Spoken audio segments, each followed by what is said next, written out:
Francis, may I ask a question? Please. Judith here. Something I'm really stumbling on. When I used to believe that my consciousness was located in my brain somewhere, then the explanation I learned at school about how we see things, the visual mechanism, you know, the photons, the retina, the optic nerve, etc., made sense, that I was seeing from my visual cortex. Nowadays, my direct experience of consciousness tells me very clearly that it doesn't live in my brain. And so I have this sort of gap between the consciousness that I know myself to be and the visual cortex in my brain. What's that gap? Mm-hmm. Yeah, actually, it's related to an old philosophical problem, I guess since Descartes, called dualism. In Western philosophy, it is a question that could be formulated as follows. Where do matter and mind connect? Yeah. Right? Because your perception, your visual perception is subtle. It's not something material. It's some would say subjective, but I'd rather use the word subtle, because subtle meaning it is thought-like. It is not matter-like. It is thought-like. So, although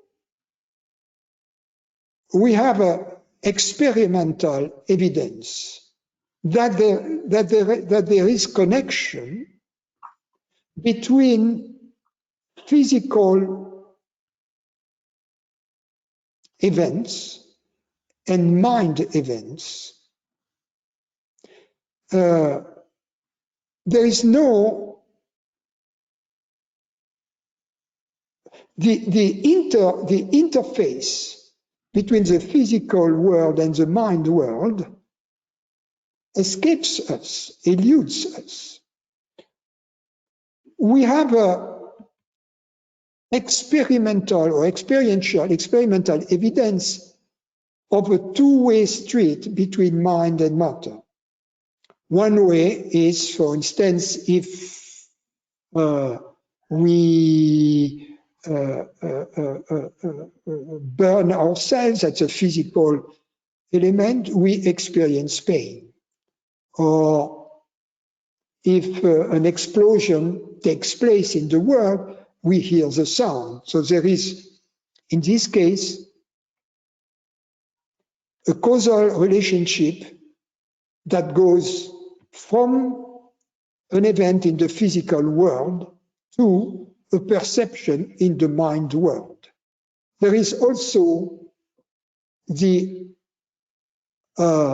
reverse causation from a thought, like deciding to raise my arm, to an event in the world, which is the actual physical raising of the arm in the world. So we know that there is this two-way street between the physical world and the mind.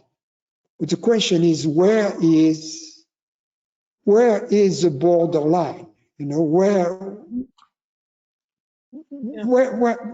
and in that sense, the beauty of non-duality is that, in my view, it's the only valid model, a possible model, because obviously these two realms, the subtle realm and the gross or physical realm, they intersect. They have to intersect because they communicate. So in our experience, this intersection in our human experience, the only possible candidate is consciousness, because it is consciousness that is at the convergence of both. And when we add to that the understanding that consciousness and reality are one and the same, of course, it is the same reality that co-creates the world and the bodies and in the physical realm and the mind in the subtle realm, if you will. So the two realms, physical and subtle, are co-created by consciousness. So then the question, does the physical realm create the subtle realm, or does the subtle realm create the physical realm? These questions become moot, because the real answer is neither. Mm-hmm. It is consciousness that co-creates both realms, and it creates them consistent with their mutual interaction. So it's like consciousness at large creates my experience of the world at every moment. And as part of that, it creates this sense of a human body mind that, if you like, uses the physical realm to see something through the visual cortex, which the consciousness has already seen and created somehow. Yeah, and you can take actually two possibilities. One which is, as I was alluding to earlier on, one which is the realist and because the realist non-dualist, the realist non-dualist version would be the world exists. The reality of the world is the reality of everything else. Therefore, that is consistent with the thoughts being created by the human brain, etc. But nevertheless, the real perceiver of that is the reality of the universe. And the alternate possibility is the idealist version, according to which the world doesn't exist independently from mind. Consciousness projects all those minds in a way which is consistent with the existence of an external world, but which doesn't really exist. It would be some kind of how do you call that? Anyway, and the question that arises is, from these two hypotheses, can we verify or falsify one of those? And the answer from our human vantage point is no, we can't. And if we take into account the fact that the human mind has just access to reality, to external realities through a very extremely narrow window, Yeah. And that these two possible conjectures are creations of the human mind, the third answer emerges that it is, well, neither of those versions is good. They are just explanation for the human mind, but in fact, the reality is beyond that. It's a little bit like, is a particle or is it a wave? You know, well, neither. In both, it's the same. So is the reality? Is there? Is the world made of matter? Is the world made of mind? Well, both and neither is an another option. But no matter what, There is only one reality, and that's the good news. And that's the hypothesis that can be tested. So in that case, the answer to my question, what's the gap, the seeming gap between the image on my visual cortex in the brain and consciousness at large, is that there isn't a gap. Exactly. And I just don't need to understand that. But you can place yourself, just for the sake of the argument, place yourself in one of the two possibilities. Place yourself, for instance, in the case of the idealist version, in which consciousness projects thoughts and perceptions in minds, and there is no world out there. It's just like a dream. Mm-hmm. Right? And it projects within itself all of these minds simultaneously. And because the source of this projection is the one consciousness, and this infinite intelligence projects all these versions of the world in minds in ways that are mutually consistent with the existence of an external world that doesn't exist. So then you can, in this version, easily see that, in fact, it's all made of consciousness. Since the true nature of a perception is consciousness, the stuff out of which perceptions are made is consciousness, definitely. Right? Yes. So in this hypothesis, the idealist hypothesis, it's obvious that it is all consciousness. There is only consciousness, and that's the reason why in the East, traditional teachers have erred on the idealist side.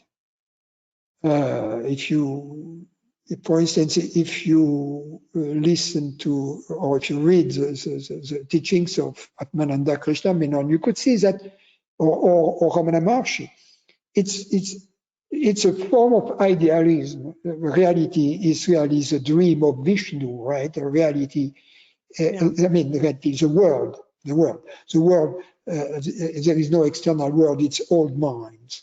Yeah. And that's fine, because it's a valid model. And it's a model that makes it easy for us to understand that it's all consciousness. However, for the Western mind, and the Western scientist, which is so attached to the notion of an external world, to the notion of nature, of which they discover and study the laws, this idealist version is kind of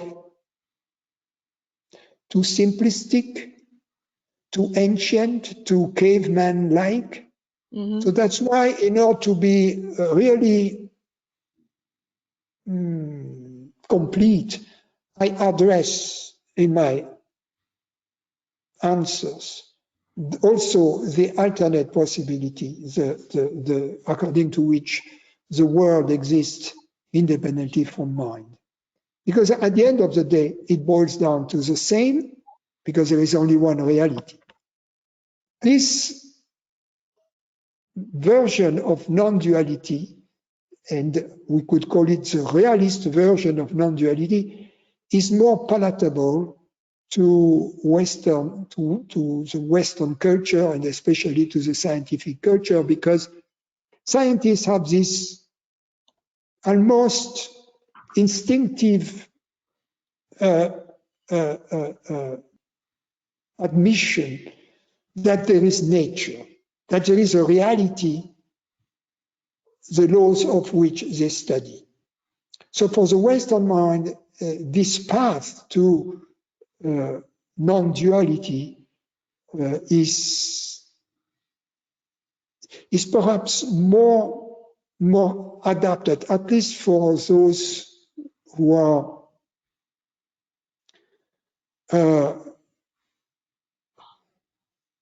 in academia. Hmm.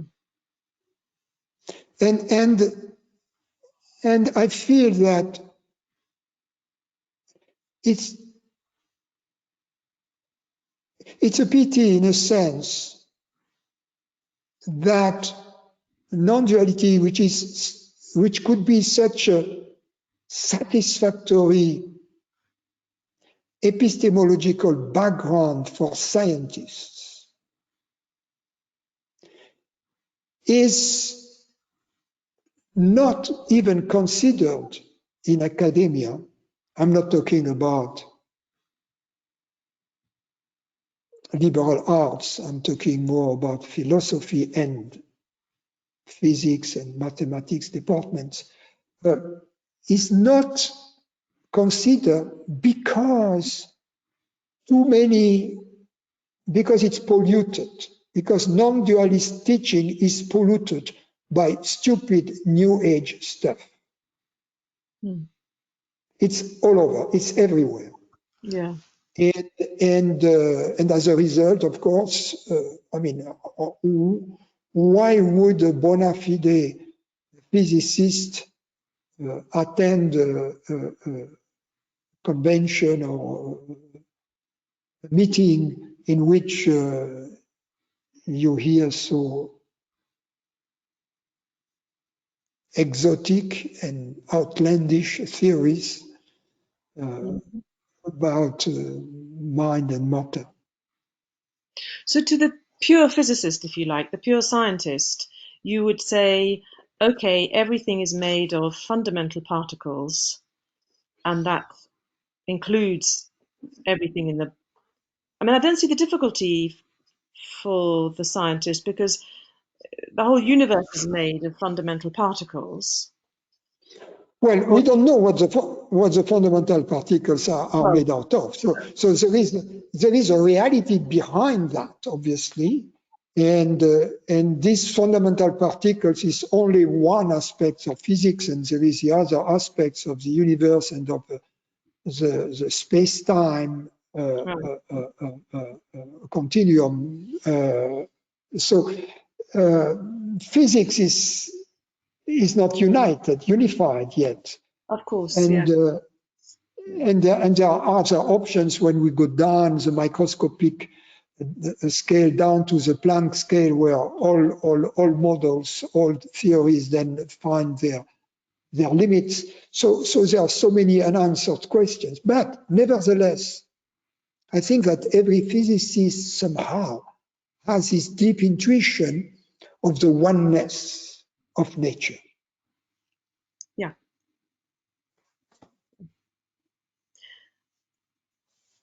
And just going back to the idealist alternative, according to that, I could say that my brain and my visual cortex are no more or less real than any other aspect of my human body.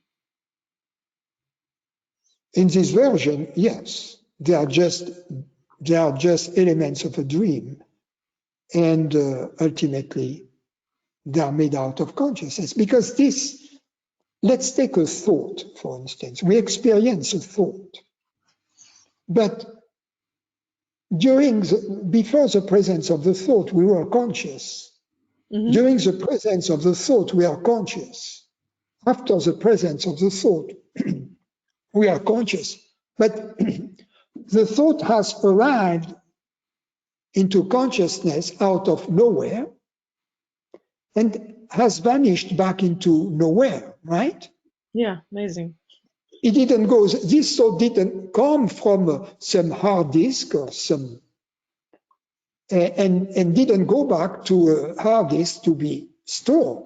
This thought, so because consciousness was ubiquitous before, during, and after the thought, experientially, the thought is made out of consciousness. Right. Yeah. I guess it's just easier for me to understand that than to say any image in my apparent visual cortex is made out of consciousness, but it's the same argument. That's just another perception. a visual perception rather than a thought.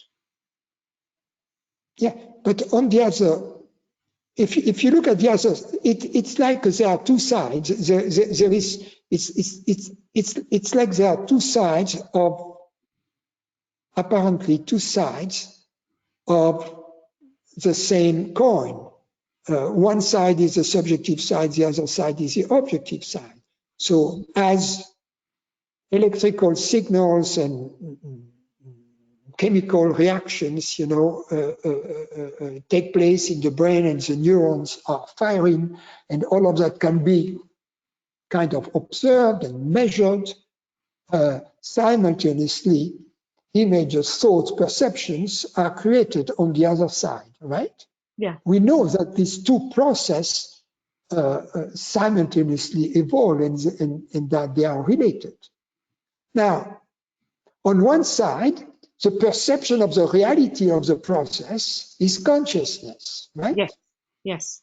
On the other side, the perception of the reality is what we call the reality of nature, right? Is nature, or whatever we call it, or the universe, or whatever, right? Okay. Right? So imagine now a coin which is made of a very thin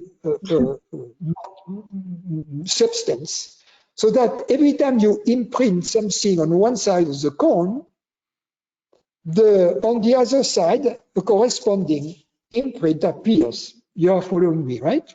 Yes. Yes. Yes. Because it's so thin. Yes. So there is a correlation between the events on both sides of this coin. Okay. But in fact, there is a common reality to it, which is this thin, sheet of matter Yeah. that separates the two sides. So in this metaphor, if you will, one side of it is the physical side, the other side is the subtle side, but the common reality of both is consciousness slash reality. From one side, it is seen as consciousness. From the other side, it is seen as reality. So, in fact, the answer to my first question, what is the gap between an image in my visual cortex and consciousness, is well, there's no gap. The gap is only as real as the depth of that coin, which is ultimately nothing. Right. Got it. Thank you.